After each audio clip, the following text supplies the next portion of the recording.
She slipped quietly into the back of the lecture hall, a woman in a simple gray cardigan, head slightly bowed, eyes scanning the crowded room.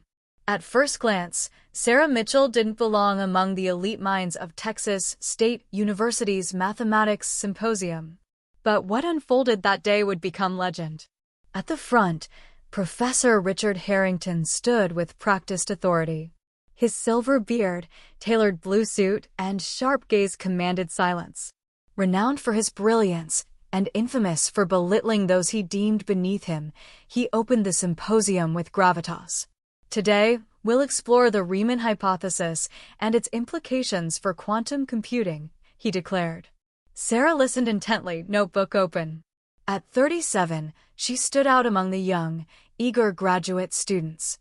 But she wasn't there to blend in. She was there because math was her sanctuary, her secret. Years ago, she'd applied to the university, not for a degree, but for a job in facilities. It paid the bills and kept her daughter fed. But every night, long after cleaning floors, she taught herself advanced calculus and number theory. Alone. During the break, 2 students whispered near her. "Who's the janitor taking notes?" One laughed. "Probably auditing for fun," the other replied. "Harrington hates when outsiders show up." Sarah said nothing. She'd heard worse. And still, she stayed. When the floor opened for questions, Sarah hesitated until a flaw in Harrington's equation caught her eye. Her hand lifted almost involuntarily. Harrington's brow arched. "Yes, ma'am. I noticed a potential issue with the transformation in step 4, she said. Wouldn't that disrupt the boundary conditions? The room went still. Your name? Harrington asked, his voice cool. Sarah Mitchell. Your department? I work in facilities management. Laughter rippled. Harrington smiled thinly.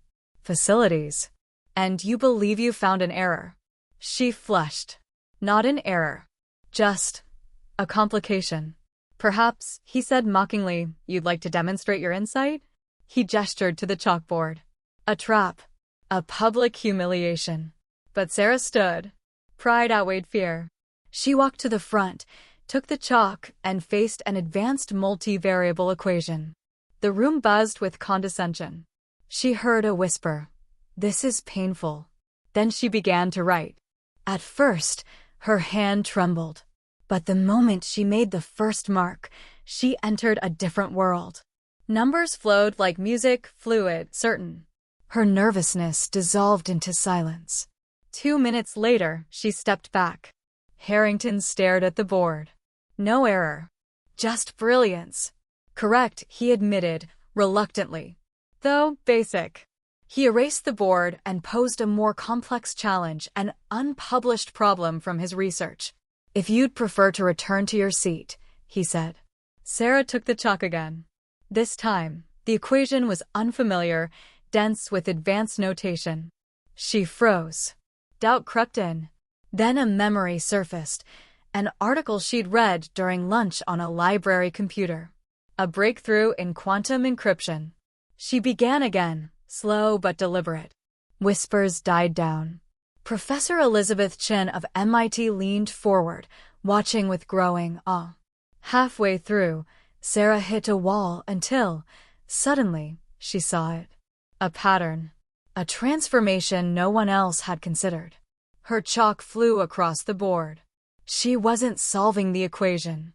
She was improving it. Gasps echoed. Dr. Chin stood. That's the Lu-Takahashi method.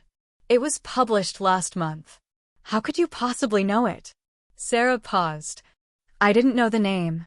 I just saw the solution. You have no formal training? Chin asked. Just community college. And life.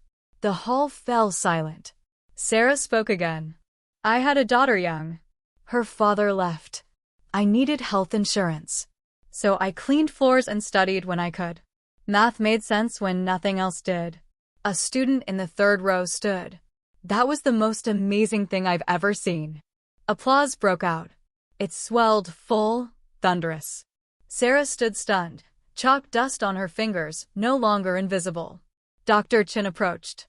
MIT has fellowship programs for exceptional minds like yours. Sarah blinked. Me? At MIT? Yes, Chin said. It would be malpractice to let this talent go unseen. Even Harrington approached, rigid, proud. The department would like to review your notebooks, if you're willing. She nodded. I'll bring them tomorrow. And just like that, Sarah Mitchell, maintenance worker, self-taught mathematician, mother, stepped into the light. Not as a mistake, not as a fluke, but as a force. A quiet genius finally heard.